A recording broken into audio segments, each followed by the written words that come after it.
Hello mga kabisik. So, welcome back ulit sa ating YouTube channel. So, ang ating topic ngayon ay kung paano pagsabihin si Huanfei, itong window natin, at si Micmon. So, gamit ang portal ni Huanfei. So, pakita ko lang. Ito yung portal ni Huanfei. Tapos working na po itong window natin gamit si Huanfei. Mag-test tayo.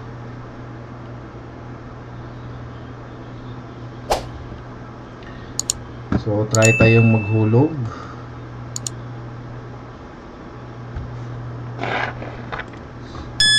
Set coin.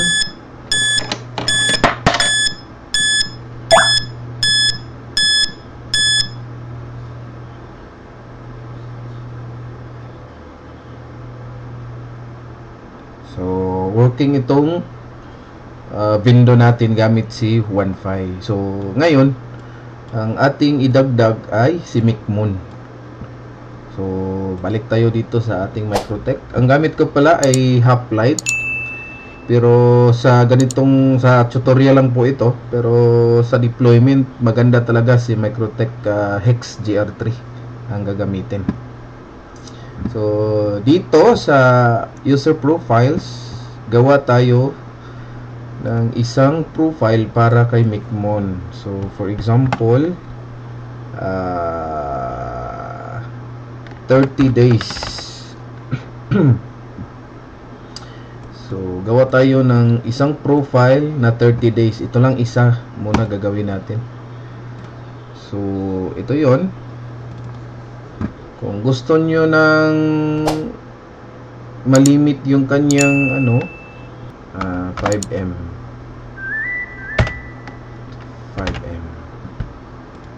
So, ayan. So, 5M. Itong window natin, so lagay ko na lang dito 5M din. Sample lang to guys ha. So, mga ka-basic. So, depende pa rin sa inyo yan.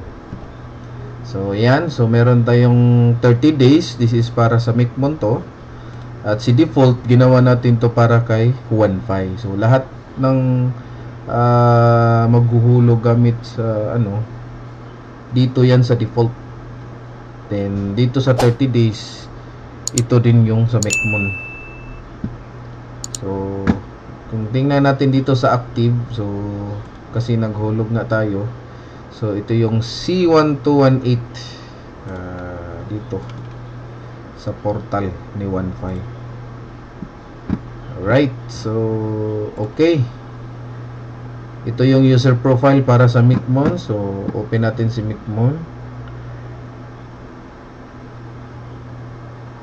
Meron na tayong na-download na Micmon dito. So, sa hindi pa alam, open kayo ng Google Chrome, tapos type nyo lang si Micmon. So, dito mo yan ma-download si Micmon. Meron na siyang version 4, pero sa ngayon, ginamit ko is version 3. So, ito lang. Download nyo to. Tapos, ito na yun. In-extract ko na. Open. Then, open Micmon.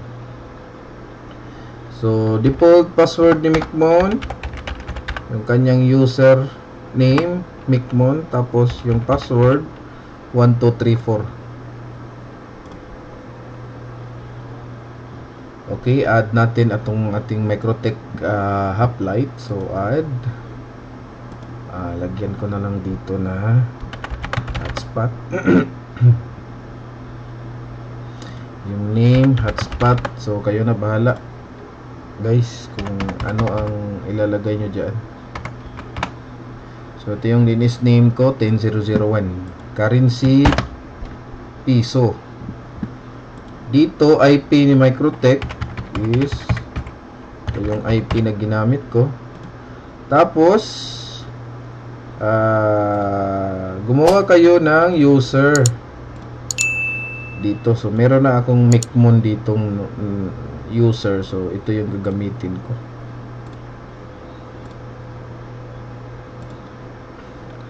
So, Micmon. Ayan. So, save nyo lang. Tapos, ping. Okay. Okay siya. So, connect. Alright. So, punta muna tayo dito sa hotspot. Then, tapos user profile. So, ito yung ginawa natin kanina, 30 days. So, edit muna natin dito. So, 30 days. None lang. Ayan. So, dito sa expired mode, remove and record. Validity kasi 30 days. So, 30 days din. Lagyan natin ng 30 days. So, yung price, so, depende sa inyo kung magkano. So, example na lang, 300 pesos yung price. Tapos, dito, enable ko to, lock user. Then, save. Okay, so, balik tayo dito sa dashboard. So, gumawa na tayo ng voucher. So, dito sa taas, example lang, 5 pesos na voucher code. Dito sa user mode is username equals password dapat. Then dito sa profile yung 30 days. Time limit. So 30 days kasi, so 30 day. Then data limit wala lang, dito comment wala din. So okay na yan. Generate. So, dito, print natin. So, wag na lang natin i-print. So, save nyo lang yan. Tapos, balik tayo dito sa ating Microtech.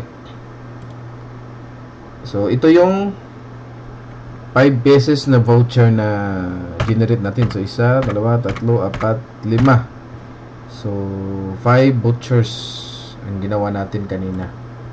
So, kung i-open natin yung isang voucher, ito, dito sa general, yung binigay niya is username at meron ding password. Pero, same lang siya. So, dito sa ating, ito yung kanina sa, yung naghulog tayo sa Juan5, tingnan natin yung sa kanya. O, diba? Name lang nakalagay, so wala siyang password. So, mangyari dito is, itong ginawa natin na voucher, hindi to mag-work sa portal ni Juan5. Kasi nga, yung Micmon, may name at may password. While dito sa Juan5, name lang, wala siyang password. So, para gumana sa portal ni Juan5, so balik tayo dito sa portal. Dito sa assets, then dito sa GS config, right click mo lang, open. So may anuhin tayo dito.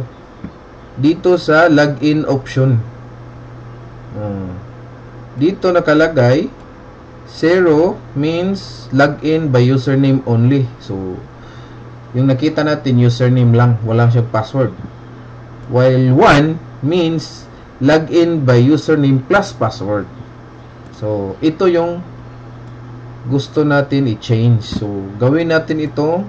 Instead na 0, gawin natin 1. Then, save. Yan lang. Then, close. Close natin to. Then, si config.js upload natin sa portal dito sa Microtech natin para mag-effect to sa portal. So, hotspot asset.js. Tingnan natin dito. Ito yun. Hotspot asset.js. So, drag natin. Paste. Ayun. Tapos, hindi pa tayo tapos dyan. Dito na naman tayo sa ating Vindo. So, 10.0.5-admin.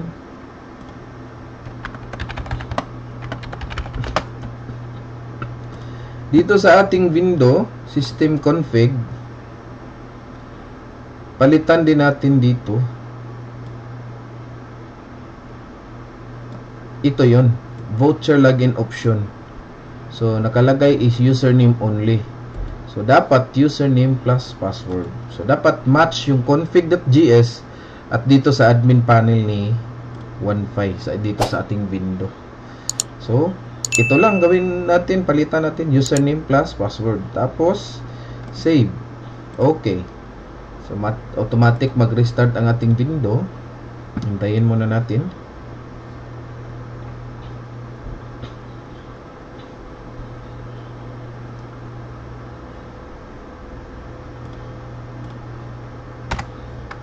Ayan.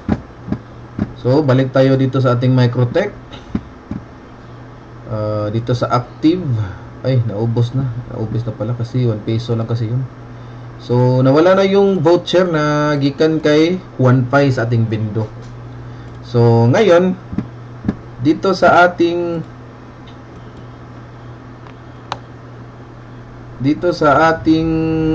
portal, teka lang ha, refresh natin. So, dito sa ating portal,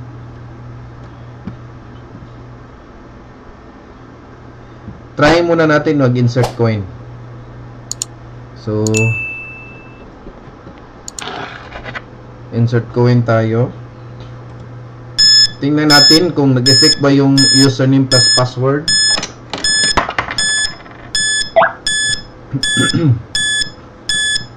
Yung code C7953 done.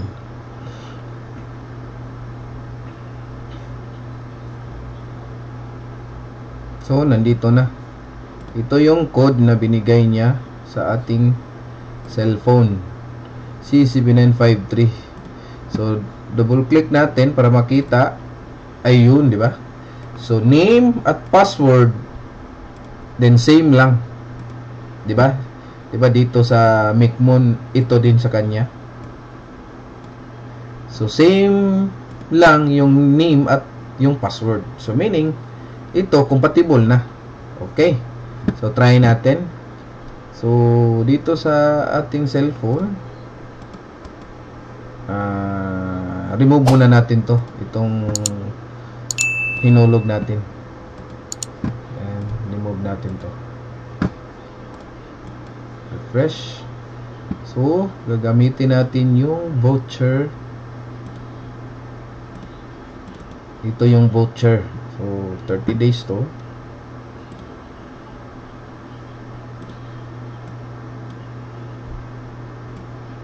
Okay, try natin dito.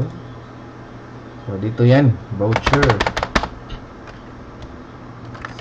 PEPU 3946.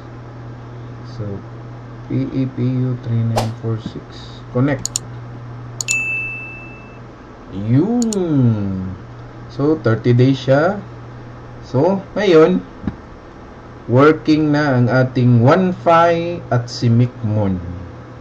Compatible kay Micmon. So, ito nakikita natin. Nakalagin na 30 days dito sa portal.